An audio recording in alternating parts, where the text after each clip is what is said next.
Boa tarde, senhores. Como os senhores estão? Espero que bem.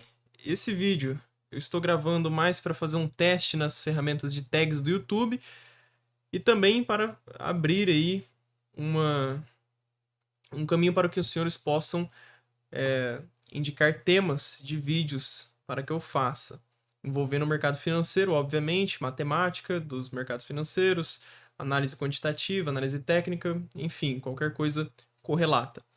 Então, nessa aula aqui a gente só vai falar um pouco sobre 7 dos principais indicadores, na minha opinião. Na verdade, 6, que um deles eu coloquei só como exemplo extra, que é a TMA, mas enfim. Vamos então começar aqui. Os indicadores que serão apresentados aqui serão a SMA, que é a média móvel simples, a EMA, que é a média móvel exponencial, TMA, que é a média móvel triangular, bandas de Bollinger, MACD, RSI e o indicador estocástico. A gente vai utilizar a biblioteca YFinance para conseguir pegar os dados, sem precisar de APIs e tudo mais, e sem precisar também baixar a tabela. Né? Por exemplo, indo lá no investing.com, você pode baixar as tabelas lá de preços, né? E aí você pode plotar. Também é um caminho, mas para fins mais para ser um pouco mais rápido, eu vou utilizar. Então, se a gente rodar esse código, a gente define a função para obter dados aqui e faz o download desses dados. Aqui a gente tem, então, todos os dados aqui da Apple. A gente vai utilizar aqui a Apple como exemplo. Então, aqui a gente tem a data, a gente tem os preços de abertura, a máxima, mínima e o fechamento. E aqui também a gente tem o volume, só que a gente não vai utilizar o volume. Então, para plotar, a gente vai utilizar a biblioteca Matplotlib. Então, se a gente já der um play aqui, a gente já vai conseguir plotar, então, esses dados. Então, aqui está o gráfico que a gente vai utilizar. E vamos já para o primeiro indicador. O primeiro indicador, que é a média móvel simples, talvez um dos indicadores mais... Na verdade, o indicador mais básico de todos, e talvez um dos mais utilizados, talvez um dos primeiros aí a entrar. Certamente é um indicador bastante simples, só que isso não torna ele menos poderoso. Na minha opinião, é o melhor indicador que existe, é a média móvel, e ele é uma porta de entrada para todos os outros indicadores.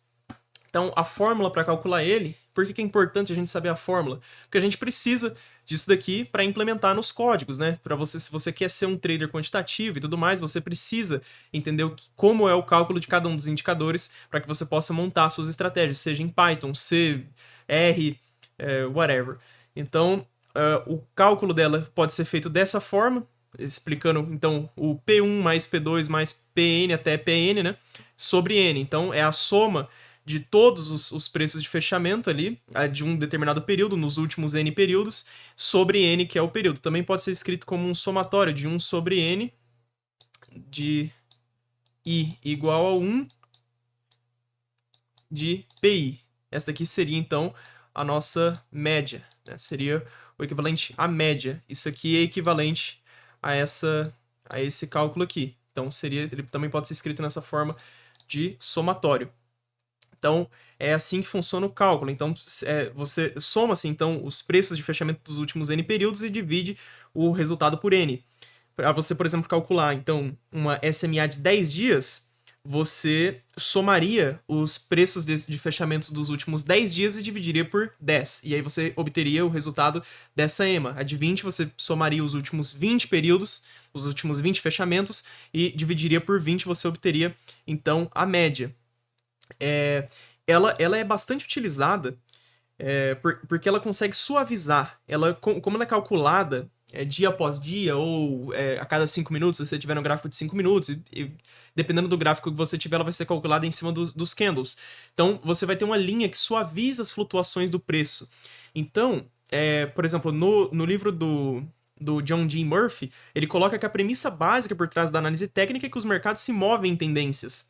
Né, tá nas primeiras páginas do livro dele, e é um fato, os mercados eles sempre vão se mover em tendências, então você sempre vai ter um mercado que se move dessa forma. E você tendo uma média, então, você tem uma média que acompanha, e isso suaviza, então você consegue, com diferentes períodos, também ver diferentes direções do mercado. Então você consegue analisar as tendências primárias, secundárias, terciárias, seculares, enfim, todas estas. Então, vamos plotar aqui então ela com um cálculo simples, utilizando um rolling com o período. Então a gente faz uma média aqui de 20 períodos. Então naquele gráfico a gente plotou aqui então, dá para ver que ela suaviza bastante os preços, tá vendo? Os preços aqui eles estão andando aqui e ela tá tranquilamente aqui subindo, independente se o preço está subindo ou descendo aqui, ó, ele desce aqui um pouco, aqui ele também desce um pouco, ela ainda está subindo. Então, as utilizações delas, como que você utiliza? Uma das principais utilidades dela é justamente identificar a direção da tendência. Então, quando ela está ascendente, como aqui, quando ela está ascendente, aqui, claro, a gente está num gráfico um pouco curto, mas aqui ela vai indicar, aqui ela vai indicar uma tendência, então, de alta. Então, aqui, quando ela está de lado, um pouco lateralizado, dá para ver aqui que essa distância e essa distância aqui são bastante parecidas, né? Bastante iguais, então ela anda um pouco de lado. Aqui também ela andou um pouco de lado, aqui uma tendência de baixa, aqui uma tendência de alta, enfim. Então você consegue identificar dessa forma. Uma das estratégias mais utilizadas, e talvez as primeiras a primeira, na verdade, que apareceu, é a de cruzamento de médias. Não o cruzamento entre médias, né?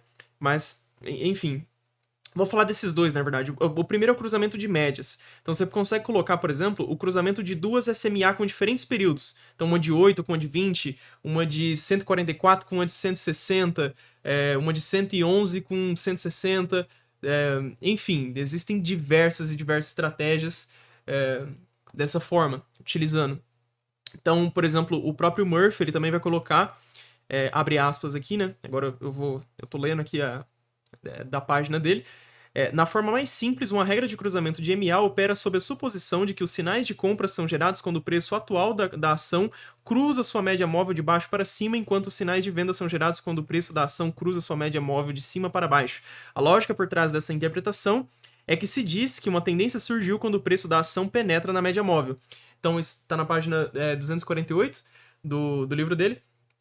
E esse daí já é uma das estratégias, que é o preço cruzando a média. Essa é uma das estratégias também, essa possivelmente uma das mais antigas de todas, e é também uma forma de você utilizar. Então, quando você tem um candle que fecha abaixo e depois fecha acima, com uma média que está ascendente, por exemplo, você consegue fazer compras. Enfim, existem várias variações dessa estratégia. Outra forma também é que elas são utilizadas como suportes e resistências dinâmicos. As SMA são utilizadas dessa forma.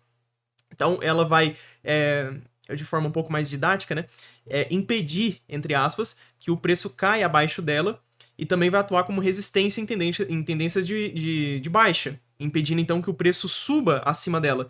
Então, por exemplo, o Magui, no livro dele, Technical Analysis of Stock Trends, ele afirma o seguinte: quando os preços rompem um nível de suporte, mas um ou mais estoques ao mesmo tempo se mantêm firmes em ou acima de seus suportes individuais correspondentes, há uma presunção de que esses estoques específicos estão em uma posição mais forte do que os outros para participar da próxima recuperação.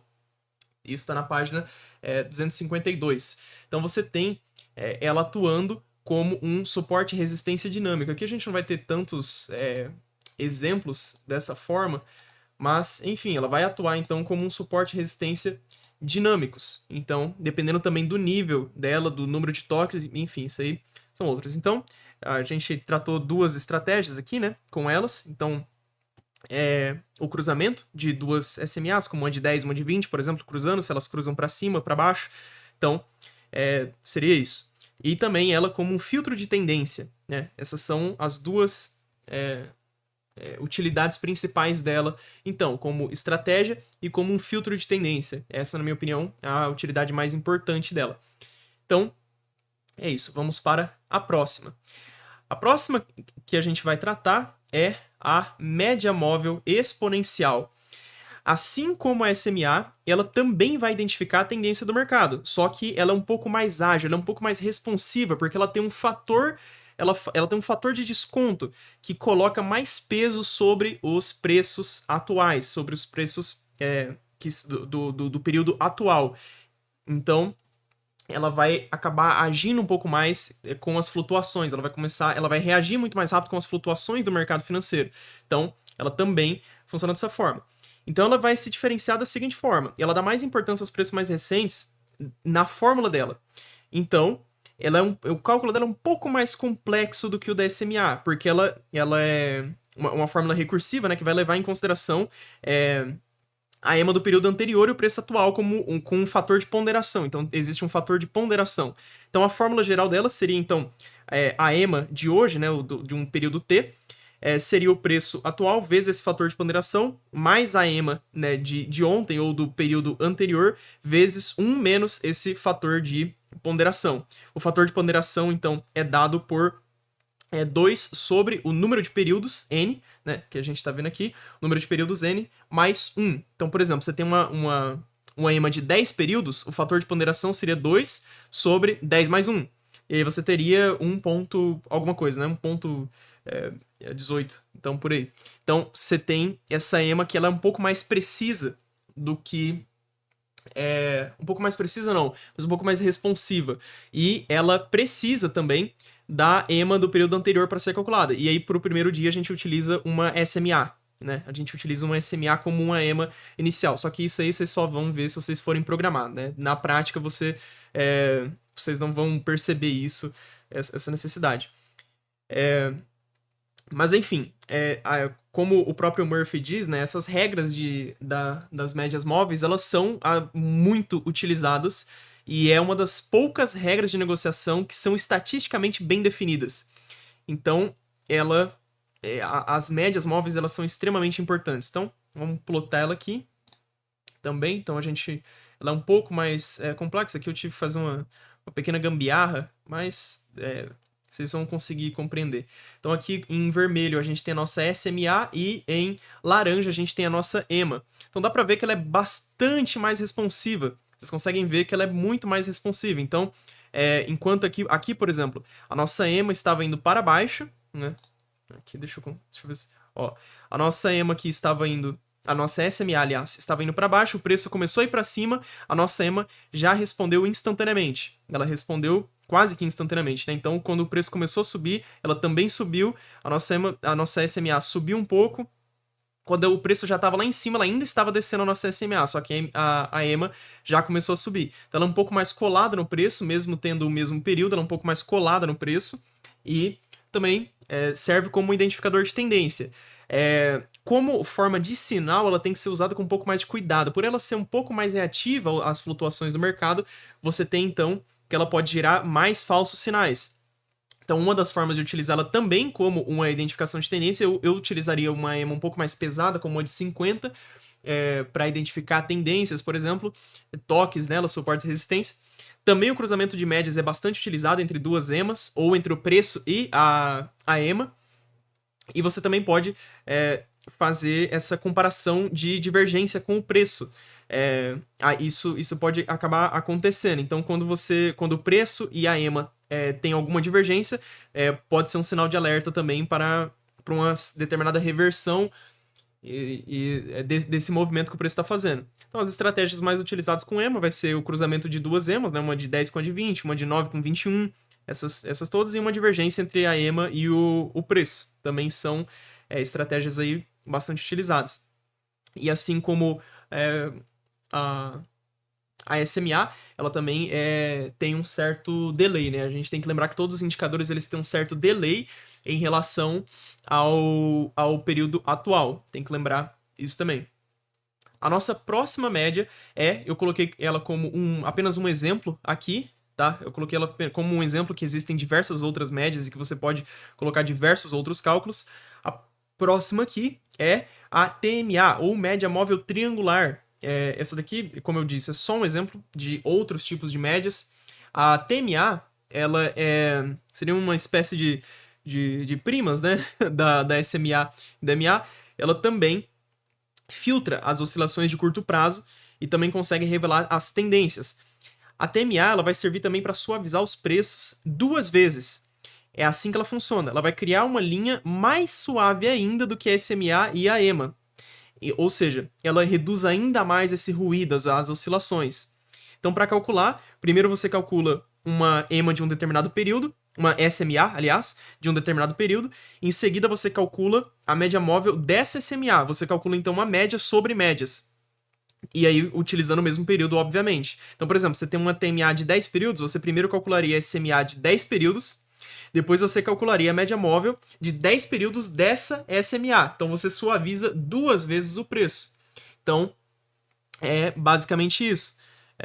Ela funcionaria, então, dessa forma. Com os preços se movendo em tendência, né, como a gente disse, você tem, então, que você tem uma média muito mais suave. Então, olha só como ela é extremamente mais suave do que as outras. Olha só, ela é muito mais suave. As outras estavam passando por aqui, assim, né? Elas estavam passando por aqui, a SMA também por aqui, e ela já está passando por aqui. Então, ela é bastante mais suave, ela quase não reage às oscilações do mercado, muito boa para identificar uma tendência maior, mas ela exige também um pouco mais de prática para a utilização dela.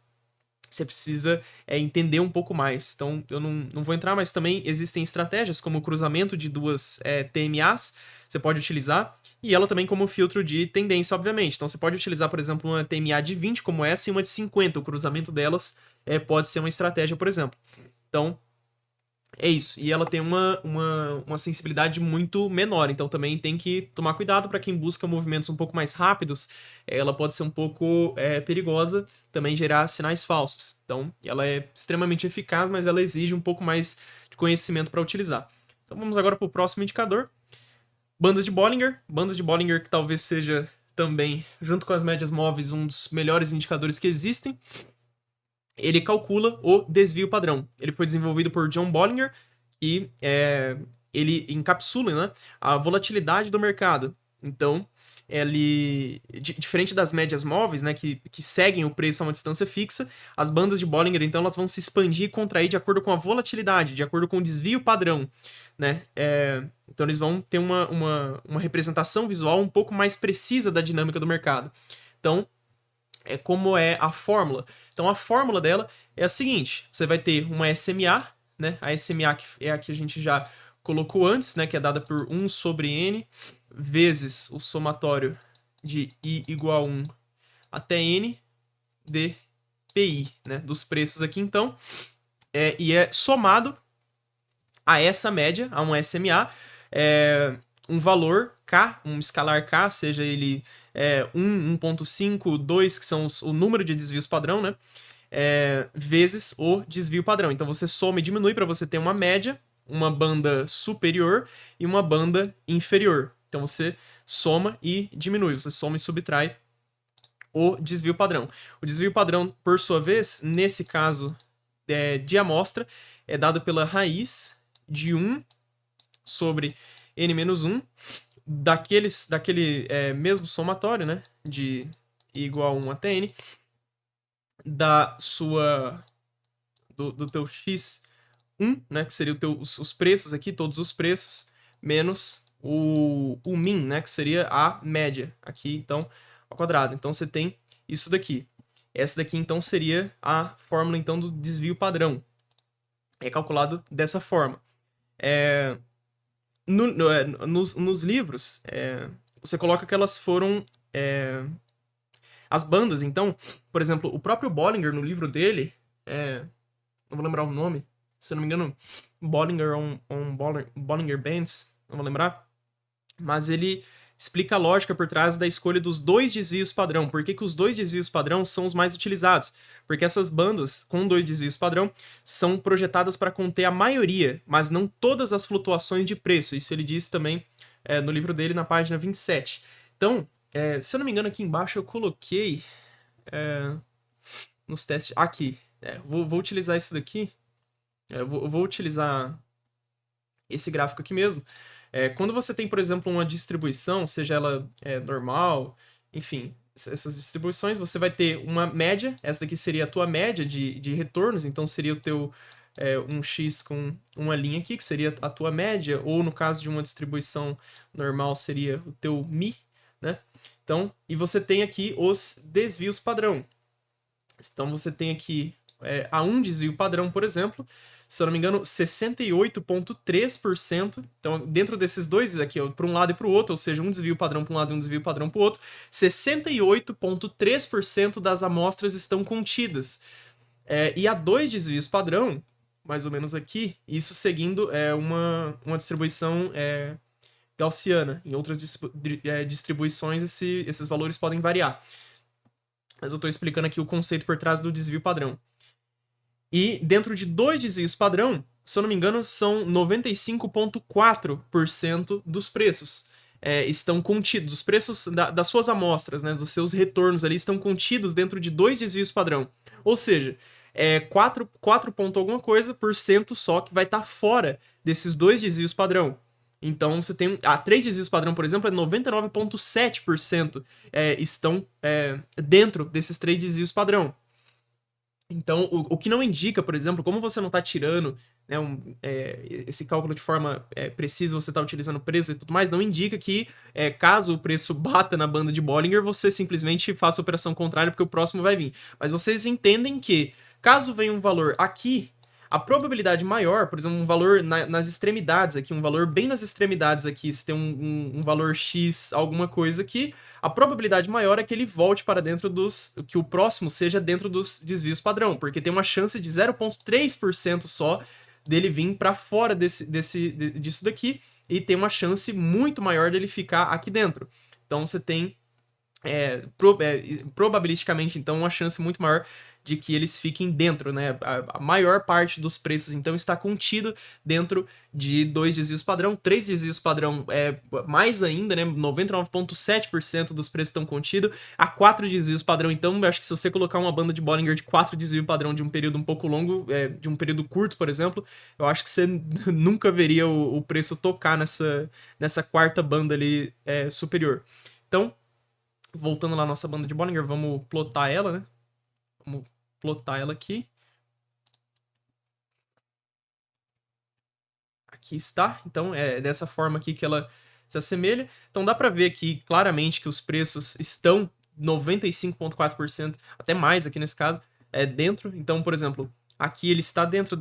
Aqui ele saiu e já logo voltou. Só que vejam só, aqui ele saiu e voltou para dentro das bandas de Bollinger. Só que ele não subiu, retornando à média. Ele logo depois lá ele retornou e tudo mais. Mas, enfim, então não significa isso, né? As estratégias, existem diversas estratégias, até vou comentar. Mas, enfim, a premissa básica, então, das bandas de Bollinger é que a volatilidade ela não é constante, ela vai se manifestar em ciclos. Então, por exemplo, o próprio Bollinger vai colocar períodos de baixa volatilidade tendem a ser seguidos por períodos de alta volatilidade e vice-versa. Os mercados não mudam de baixa para alta volatilidade abruptamente.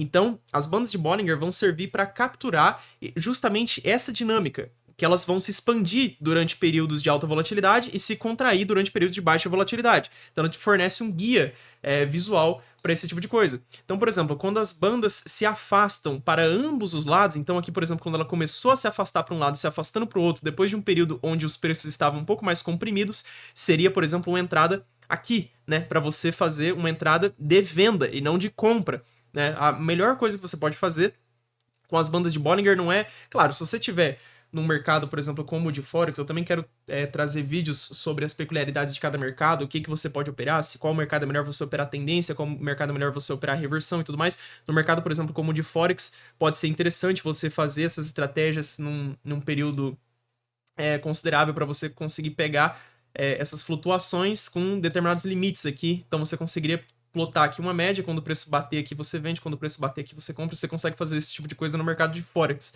Mas mercados de ações, por exemplo, seria um pouco mais complexo de você fazer isso, não é tão fácil. Então, existem essas estratégias. Então, como que você utiliza ela? É exatamente isso.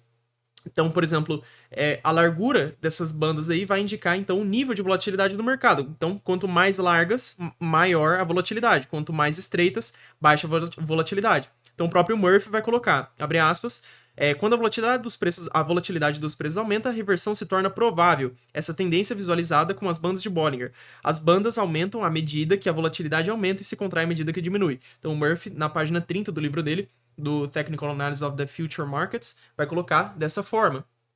Então, uma das estratégias é você utilizar a reversão. Então, toques na banda superior em uma tendência de alta ou na banda inferior em uma tendência de baixa pode sugerir, por exemplo, uma reversão. Só que eu não utilizaria dessa forma. Então, também tem aqui uma citação, né? Que se o preço atual rompe a banda de Bollinger inferior, é considerado um sinal de compra, enquanto se rompe a banda superior, é considerado um sinal de venda. Então, utilizando essa estratégia de reversão. Eu não utilizaria dessa forma, eu não acho que as bandas de Bollinger sejam tão úteis utilizando dessa forma. Você tem que analisar bastante a estrutura de mercado. Você vê que na maioria das vezes, se você fizesse isso aqui, uma boa parte, na verdade, das vezes, acabei não vendo aqui se você conseguiria ter lucro, mas enfim, ó, se você tivesse feito isso aqui, você teria feito lucro, aqui você teria feito lucro, aqui também, aqui você já teria tomado stop nesse toque, aqui você teria feito lucro, aqui você teria feito lucro caso você tivesse esperado ela entrar, por exemplo, para nas bandas e tudo mais. Aqui, se você tivesse entrado já quando ela tocou, você teria perdido, aqui você teria feito lucro, enfim. Eu acho que tem que ter um pouco mais de análise para utilizar isso. Outra estratégia para as bandas de Bollinger é, por exemplo, o squeeze, né, que são períodos de baixa volatilidade com bandas estreitas, e eles vão preceder, né, a suposição é que eles vão preceder grandes movimentos. Então, por exemplo, o próprio Tom Sett, no livro dele, vai colocar a compressão, perdão, a compressão das bandas de Bollinger é um padrão confiável que antecipa a quebra. Ou seja, quando as bandas de Bollinger, por exemplo, você tem aqui uma média, você tem as bandas de Bollinger andando bem estreitas, e aí elas pegam e se abrem com o preço rompendo nessa direção. Ambos os lados aqui se abrem, você tem o que é chamado de squeeze. Então essa compressão aqui, por exemplo, isso aqui se a gente considerar uma compressão, e as bandas de Bollinger aqui se afastando, olha só essa queda aqui que a gente teve no preço. Então, essa seria uma das estratégias, na minha opinião, a melhor estratégia para bandas de Bollinger se você quer utilizar esse tipo de coisa. Aqui você teria um certo exemplo aqui, não tão forte, elas não estavam tão comprimidas, mas enfim, ó, elas se afastaram para ambos os lados com o preço rompendo nessa direção. Isso aqui seria um sinal de compra e não de venda, como algumas pessoas pensariam. Enfim, então seria isso. Elas também vão conseguir atuar como nível de suporte e resistência dinâmico. As bandas superiores e inferiores, elas podem atuar como nível de suporte e resistência, obviamente, né? Se elas indicam reversão em um determinado contexto, quer dizer que elas também podem atuar dessa forma. Então, durante uma tendência de alta, por exemplo, tem o preço, se você colocar uma banda de 20, uma banda de Bollinger de 20, a própria média da banda de Bollinger vai atuar também como suporte e resistência dinâmico, e as próprias bandas. Então, você pode utilizar para confirmar rompimentos, por exemplo, a 1, 2, 1,5 de desvios padrão, por exemplo, você pode utilizar isso. Enfim, então você vai conseguir utilizar dessa forma. Também a identificação do squeeze, né? Você consegue identificar esse squeeze que eu falei, então esse estreitamento das bandas de Bollinger, e a direção da queda, então, a direção da quebra, aliás, ela vai ser essa direção que você vai operar. Também para identificar os W bottoms, né, e os M tops, né, que são fundos consecutivos. Então, se você tem dois fundos consecutivos tocando a banda inferior, seria então poderia indicar então uma exaustão, uma possível reversão, e dois topos consecutivos tocando a banda superior também poderia ser então um sinal de exaustão dessa tendência. Então você tem várias utilidades aí, então você tem diversas formas. Então elas obviamente vão gerar sinais falsos, então é bastante tem que também ter um certo conhecimento, mas como eu disse, estudar essas estratégias aqui que eu coloquei já garantiria o sucesso no mercado financeiro. As pessoas querem procurar sempre o santo graal, né? Mas essas estratégias simples com um único indicador na tela já conseguiriam trazer lucro dentro do mercado financeiro. Então, vamos para o próximo indicador, o MACD, que também gera estratégias fabulosas com ele. Então, ele tem um cálculo bastante simples. Então, ele foi desenvolvido por Gerald Appel, se eu não me engano. Ele vai ser um indicador, então, que ele vai além da identificação de tendências. Ele compara duas médias móveis exponenciais para revelar a força, a direção, o momento, então, da tendência. Então, ele também vai indicar os principais pontos de reversão. Então, o cálculo dele é composto por duas linhas, então, que vai oscilar em torno de uma linha zero, que é a linha MACD e a linha de sinal, né? Essas duas linhas, então. Você vai ter a linha MACD, que significa média móvel convergente e divergente, e a sua linha de sinal. O cálculo da EMA rápida, então, pode ser, por exemplo, de 12 períodos. Geralmente é 12,26 que a gente utiliza, mas você pode utilizar outros períodos. Esses detalhes não são tão importantes nos indicadores técnicos. Então você vai ter uma EMA rápida, normalmente de 12 períodos. Então você vai calcular a EMA de 12 períodos, obviamente. Uma EMA lenta, que vai ser a de 26 períodos, que você vai calcular então a EMA de 26 períodos. Depois você faz o cálculo do MACD, que é você subtrair a média de 12 da de 26. Então você faz a 12 menos a 26. Então é assim que vai funcionar então o MACD. E depois você calcula a linha de sinal. A linha de sinal normalmente é uma EMA de 9 períodos, né? Uma EMA de 9 períodos da linha MACD. Então você vai ter a sua linha de sinal. Então tá aqui, né? Que é a linha de sinal é uma EMA de 9 desse MACD. Então, simples assim. Então você vai ter esses valores padrão aí deles então. Então vamos plotar. Aqui está todo o cálculo dele. Os senhores podem pausar caso os senhores queiram copiar esses códigos aqui para estudar e ver outras... enfim, né? Alterar o código aqui. Acabou dando um erro aqui. Será que faltou alguma biblioteca? Enfim, tá. Deu só um erro técnico. Mas enfim, aqui então ele se dá nessa aparência. Você vai ter um histograma. Aqui ele tá um pouco errado, né? Eu fiz os códigos aqui um pouco na pressa, mas você vai ter então ele funcionando dessa forma. Então, por que ele vai funcionar? Ele também vai se basear na premissa de que a relação entre essas duas médias aí, elas vão revelar algum tipo de informação sobre a tendência, o momento, enfim, as coisas que eu falei. Então, essa EMA rápida, quando ela está acima da EMA lenta, o MACD assume valores positivos, então ele indica uma tendência de alta. Quando a EMA rápida está abaixo da EMA lenta, ele se torna negativo, então ele sinaliza uma tendência de baixa. Então, o próprio Apel, no livro dele, coloca que o MACD é um indicador versátil que pode ser utilizado para identificar novas tendências, medir a força da tendência e alertar para possíveis reversões de tendência. Isso ele diz, então, no próprio livro, né? O próprio Apel diz isso no livro dele. Então, como que a gente utiliza o próprio MACD? Então, a gente tem um cruzamento da linha MACD com a linha de sinal. Então, um sinal de compra ele vai ser gerado quando a linha MACD cruza acima da linha de sinal.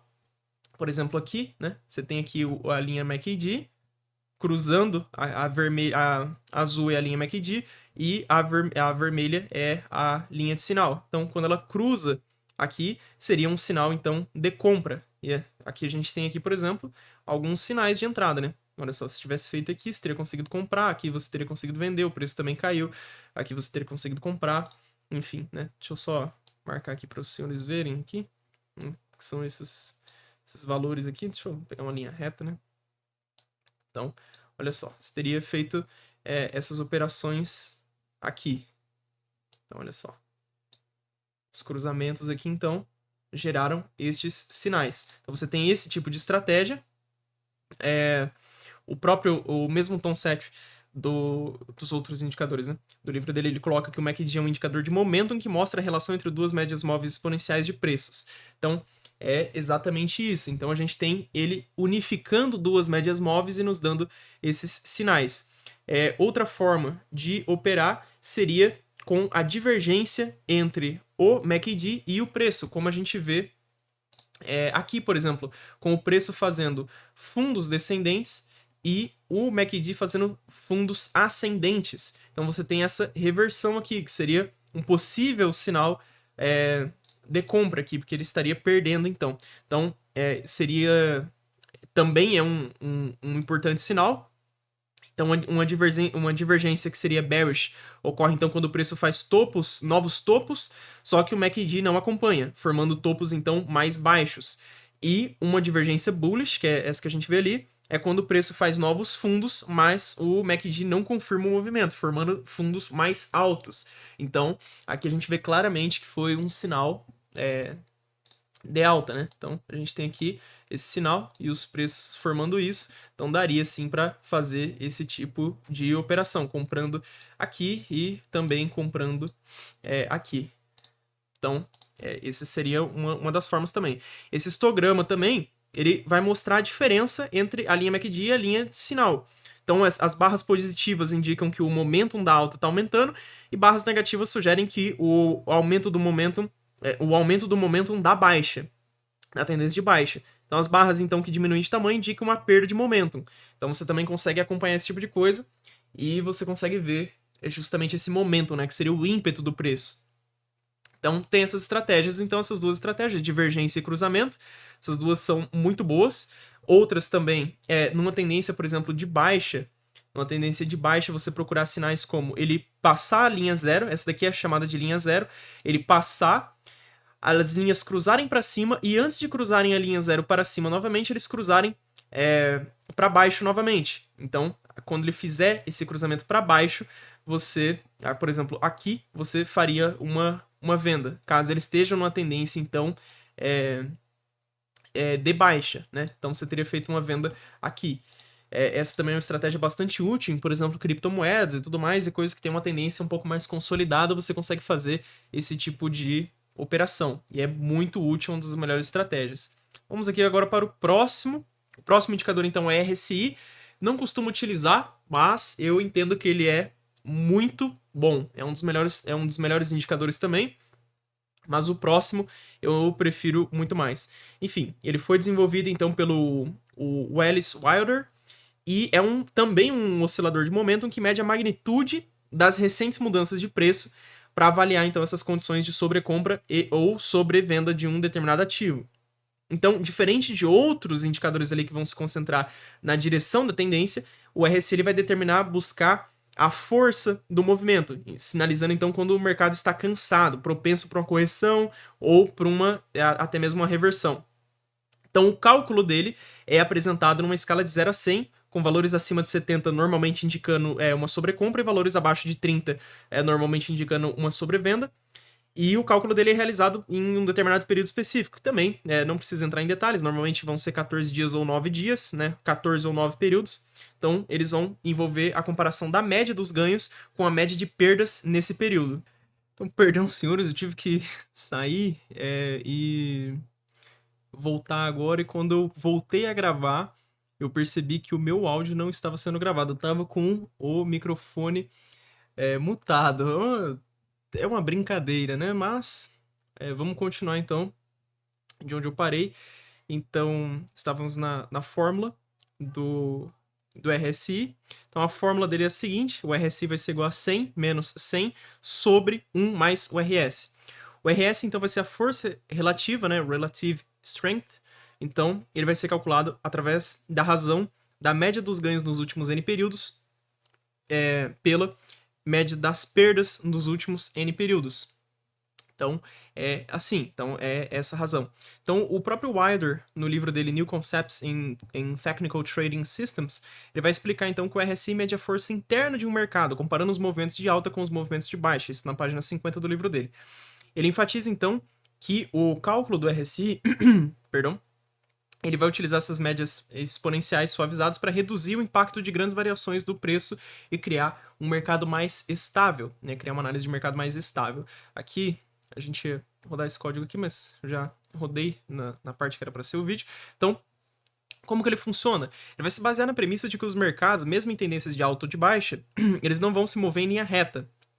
Os períodos de alta ou de baixa, eles vão ser impulsionados por euforia ou pânico, geralmente são seguidos, esses movimentos então de alta ou de baixa que são impulsionados por euforia ou pânico, eles vão ser seguidos por correções ou consolidações. Então, RSI, ao medir essa força relativa do movimento, ajuda a indicar esses pontos de inflexão no mercado.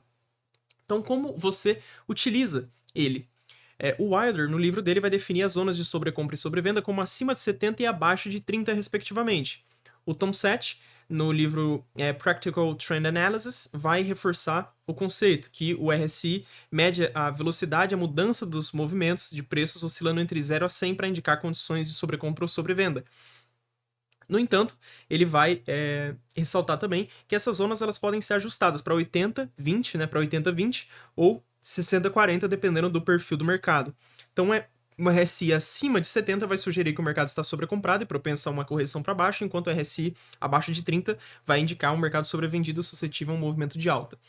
Outra forma de você utilizar é utilizando divergências, como a gente vê aqui, com os preços formando fundos mais baixos e o RSI formando fundos mais altos. Então, uma divergência bearish vai ocorrer então quando o preço faz novos topos, mas o RSI forma topos mais baixos, enquanto uma divergência bullish vai surgir quando o preço faz novos fundos, mas o RSI não confirma o movimento, formando fundos mais altos. Então, essas divergências aí, segundo o Wilder, são dos sinais mais confiáveis. Tem até aquela frase do quem opera divergência não passa fome, que é, de fato, muito útil, uma das melhores estratégias. Então, utilizando as divergências do preço com o RSI, é um dos padrões mais confiáveis do RSI. Também tem padrões de reversão no RSI, utilizando fundos duplos e topos duplos, por exemplo. Eles podem ser identificados dentro do RSI para confirmar ou até mesmo antecipar padrões no próprio gráfico dos preços. Então, são essas as estratégias, utilizar ele como sobrecompra e sobrevenda e identificação de divergências. Então, vamos agora para o meu segundo indicador favorito, que é o indicador estocástico. Ele, na minha opinião, ele só vai perder para as médias móveis. Na minha opinião, esse é um dos melhores indicadores que existem, o segundo melhor. Mas, vamos lá. Ele foi desenvolvido, então, por George Lane. Ele é uma das ferramentas mais poderosas para identificar pontos de reversão no mercado. Ele vai se basear na observação de que, durante tendências de alta, o preço de fechamento tende a se aproximar da máxima do período. E, em tendência de baixa, o fechamento ele vai se aproximar da mínima. O estocástico ele vai fazer essa comparação, então, da posição do preço de fechamento em relação à amplitude do período, sinalizando, então, que o mercado ele vai estar ou sobrecomprado ou sobrevendido e propenso a uma reversão. Então, a definição e cálculo, vamos lá, que é a fórmula do estocástico. Ele vai ser apresentado, então, em uma escala de 0 a 100, também, assim como o RSI, que ele é um oscilador. Geralmente, então, leituras acima de 80 vai indicar sobrecompra e abaixo de 20 indicando sobrevenda. Ele vai ser composto, então, por duas linhas, a K e a D. As linhas porcento K e porcento D, que eu vou chamar de K e D, para não precisar ficar falando o nome técnico completo. Mas a linha K, então, é dada por 100 vezes o fechamento, menos a mínima de N períodos, sobre a máxima de N períodos, menos a mínima de N períodos, dado por essa fórmula aqui. Então, é o nosso fechamento, close, que é um C, menos a mínima sobre as máximas desse mesmo período, menos as mínimas, tudo vezes 100. E a linha D vai ser uma média móvel simples de 3 períodos ou de 5 períodos, enfim, você decide então o período. Então, vamos ver ele aqui, também já rodei, caso vocês queiram ver os códigos aqui. Então, aqui está então o nosso oscilador. Então, por que ele funciona, né? Como ele funciona, então? Como que a gente interpreta ele? O John Pearson, no livro dele A Complete Guide to Technical Trading Tactics, ele vai explicar o seguinte: os preços tendem a fechar perto dos extremos da faixa recente pouco antes dos pontos de inflexão. No caso de uma tendência de alta, os preços tendem a fazer máximas mais altas e o preço de fechamento geralmente tende a ficar na extremidade superior da faixa de negociação daquele período. Quando o momentum começa a diminuir, os preços de fechamento começarão a recuar dos limites superiores da faixa, fazendo com que o indicador estocástico se volte para baixo, ou para baixo no ou antes da máxima de preço final. Então, é dessa forma então que a gente interpreta o indicador estocástico. Então, ele é utilizado para sobrecompra e sobrevenda, como o Tom Sett diz. Ele vai comparar esse preço de fechamento de um ativo com o intervalo de preços ao longo de um período, ajudando a identificar esses pontos. Então, sobrecompra e sobrevenda. Então, acima de 80 sobrecomprado, abaixo de 20 sobrevendido. Nesses níveis aí, então, o mercado estaria, entre aspas, esticado e propenso a uma correção ou reversão. Então, também a gente tem o cruzamento das linhas, né, K e D. Então, o cruzamento delas pode gerar sinal de compra ou de venda. Então, quando a linha K cruza acima da linha D, seria um sinal de compra, e um sinal de venda seria quando a linha K cruza abaixo da linha D. Então, e também temos divergências, quando da mesma forma que o RSI. Então, uma divergência bearish vai ocorrer então quando o preço faz novos topos, e o estocástico forma topos mais baixos, e bullish vai ser formado então quando o preço faz novos fundos, mas o estocástico não confirma, formando fundos mais altos. Então, você tem essas estratégias: sobrecompra, sobrevenda, cruzamento, identificação de divergências. Então, é basicamente isso. Esses são os indicadores que eu queria mostrar, enfatizar a importância dos senhores entenderem os cálculos por trás desses indicadores, porque na hora de vocês testarem estratégias, para vocês não serem limitados como os que se dizem quant trader e programam em MQL5, A galera que programa em MQL5 faz um indicador lá que já foi criado e diz que é um quant trader, né, que fez a melhor estratégia do mundo e está vendendo o santo graal. Os senhores podem, compreendendo os cálculos dos indicadores, fazer as estratégias e testes em mercados. Deixa eu ver aqui. Abaixo eu tenho alguns. Aqui eu tava preparando algo para alguma próxima aula, se os senhores quiserem, eu faço sobre testes de normalidade. Jack Bera, Shapiro Wilk, Anderson Darling, IKS. Os gráficos da distribuição. Aqui então a gente tem um exemplo, por exemplo, uma das formas de você testar uma estratégia seria você pegar um período, por exemplo, de 2010 a 2020 de um determinado ativo, você pega então um período de 2010 até 2011, testa a sua estratégia e otimiza ela nesse período. Depois você pega com essa estratégia otimizada e passa ela para 2011 até 2012. E aí você aplica e otimiza ela e vai fazendo isso até que o seu indicador esteja otimizado por um período completo. Você faz toda essa otimização para que ele consiga, de certa forma, funcionar no futuro, para você ver como é que ele vai funcionar no futuro, entendem? Só que tem outra forma de você fazer isso, que é você, por exemplo, utilizar movimento browniano geométrico ou outros modelos. O movimento browniano geométrico eu não sou muito fã, não acho que ele representa o mercado financeiro, mas é um bom ponto de partida para vocês conseguirem entender. Depois vocês podem estudar outros modelos, como Black-Scholes, como o Heston, o Heston Volatility Model, né? O modelo de Heston e outros. Então vocês conseguem simular um mercado e ver como que a estratégia de vocês performaria em um futuro. Então vocês conseguem identificar, vocês conseguem criar através do Python, por exemplo, ou de C, R, enfim, qualquer outra linguagem, vocês vão conseguir testar a estratégia de vocês em diferentes cenários. Então vocês podem criar um mercado aleatório, né? Porque os mercados financeiros, eles são em prazos mais curtos aleatórios. Alguns mercados eles tendem a ser mais aleatórios, menos aleatórios e tudo mais. Se vocês quiserem, eu faço vídeos sobre isso também, com aqueles testes de normalidade e tudo mais. Mas com esses modelos vocês conseguem ver como que a estratégia de vocês performaria num mercado, por exemplo, que tem uma taxa de reversão à média muito mais alta, uma volatilidade maior, vocês conseguem controlar a volatilidade desses mercados, vocês conseguem controlar o índice de autocorrelação. Então, por exemplo, a Apple, se você fizer um teste estatístico dela em um ano, você vai ver que ela tem uma autocorrelação, o que significa que os preços de N+1 vão ser positivamente correlacionados com o preço de N. Então, você tem esse tipo de coisa. Vocês conseguem simular. Então, por exemplo, aqui, vocês conseguem simular mercados financeiros completos como isso daqui. Então, estratégias inteiras, olha só. Você consegue fazer as suas estratégias. Eu tirei aqui a linha do código que mostra as coisas aqui, só para vocês verem que caso eu mude aqui a nossa seed, vamos colocar aqui 1, eu crio um mercado completamente diferente. Vocês podem rodar esse código aqui, vocês podem pausar e copiar esse código.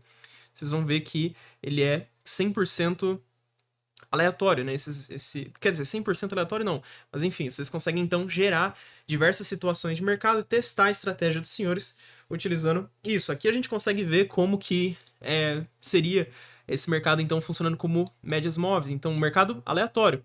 Olha só como que ele tem esse retorno à média e ele volta então a caminhar sempre nessas médias, então sempre caminhando muito próximo das médias aqui, sempre fazendo esse caminho próximo. Então os senhores conseguem fazer diversos testes estatísticos e tudo mais e ter de fato sucesso no mercado financeiro. Claro que não é necessário, como trader não é necessário você fazer isso, essa é mais para uma parte quantitativa, para quem quer entender de fato o mercado financeiro, para quem estuda, por exemplo, econometria, para quem estuda matemática por trás dos mercados e quer desenvolver, por exemplo, uma pesquisa, ou quer desenvolver um robô, quer desenvolver estratégias de fato muito bem feitas, estratégias otimizadas, estratégias objetivas, enfim, para quem quer de fato seguir esse caminho quantitativo, é de suma importância, e também para os traders que querem operacionais que são descritivos, né, discricionários, então também é bastante importante, porque dessa forma você consegue reduzir o seu nível de preocupação, né, você consegue estabilizar o seu emocional, porque se você tem uma estratégia que é testada e você sabe as estatísticas dela, você sabe como ela funciona, como ela vai funcionar no futuro, né, uma forma aproximada de como ela vai funcionar no futuro em diversas situações e tudo mais, você fica mais tranquilo. se você sabe a taxa de sucesso da sua estratégia, se você sabe é, o melhor gerenciamento de risco para sua estratégia, você dá um passo à frente da maioria dos traders. Então é extremamente importante que os senhores entendam como testar a estratégia dos senhores. Então, para que você também não precise ficar voltando em diversos ativos, né? Seria bastante engraçado você ter que, vamos supor que você faz operações em ações americanas. Imagina você testar a sua estratégia em diversos time frame, em diversos ativos, em diversos períodos e tudo mais, e você ficaria maluco tendo que voltar lá no gráfico, ver onde deu entrada, o que você teria feito. E em Python você consegue fazer isso em instantes, com um único código você consegue testar, então, se a sua estratégia seria bem sucedida ou não. Além de você conseguir compreender os mercados. Se você consegue compreender os mercados, você consegue compreender o comportamento deles, você consegue entender quais estratégias vão funcionar melhor, quais estratégias não vão funcionar melhor. Será que o mercado que você opera, seja Forex, seja ações americanas, uma estratégia de reversão é melhor, uma estratégia seguidora de tendência? Por exemplo, para ações americanas, na minha opinião, para as mais consolidadas, até por períodos mais curtos eles apresentarem uma autocorrelação, estratégias seguidoras de tendências são extremamente importantes. Então, estratégias onde você aproveita o recuo de baixa, né? O recuo que é proveniente de uma tendência de alta, então ele abaixa lá, você faz uma compra nesse recuo, identificando então o time, né? Onde você faz essa compra, são estratégias melhores. Já para o mercado de Forex, na minha opinião, dependendo do período que você está analisando, estratégias de reversão são melhores. O mercado de Forex ele é um pouco mais aleatório, né? Ele até em períodos maiores ele consegue ser um pouco randômico, né? Então, por exemplo, em períodos anteriores, acredito que próximo das crises de 2008, por exemplo, o mercado de Forex acabou perdendo um pouco dessa randomicidade ali, só que ele também já voltou a ser randômico nos períodos atuais, né? Por conta da crise, acabou criando uma tendência e ele acabou criando uma autocorrelação, de certa forma ele cria uma autocorrelação. Então, você compreender como os mercados funcionam vai ajudar os senhores a superarem esses obstáculos, que são os principais obstáculos do mercado financeiro, que é a gestão de risco e o emocional. Em primeiro lugar, a gestão de risco, em segundo lugar, o emocional. Só em terceiro lugar que vem a técnica, e a técnica é facilmente obtida. E a gestão de risco é uma parte essencial, e os senhores precisam saber estatisticamente como a estratégia funciona. Se vocês não souberem isso, dificilmente terão sucesso no mercado financeiro. Vão sempre estar estagnados em um determinado ponto naquele perde e ganha. Então, esse é o vídeo. Espero que os senhores tenham entendido as principais mensagens. Também peço que vocês deixem nos comentários sugestões de temas para próximos vídeos. E é isso. Fiquem com Deus.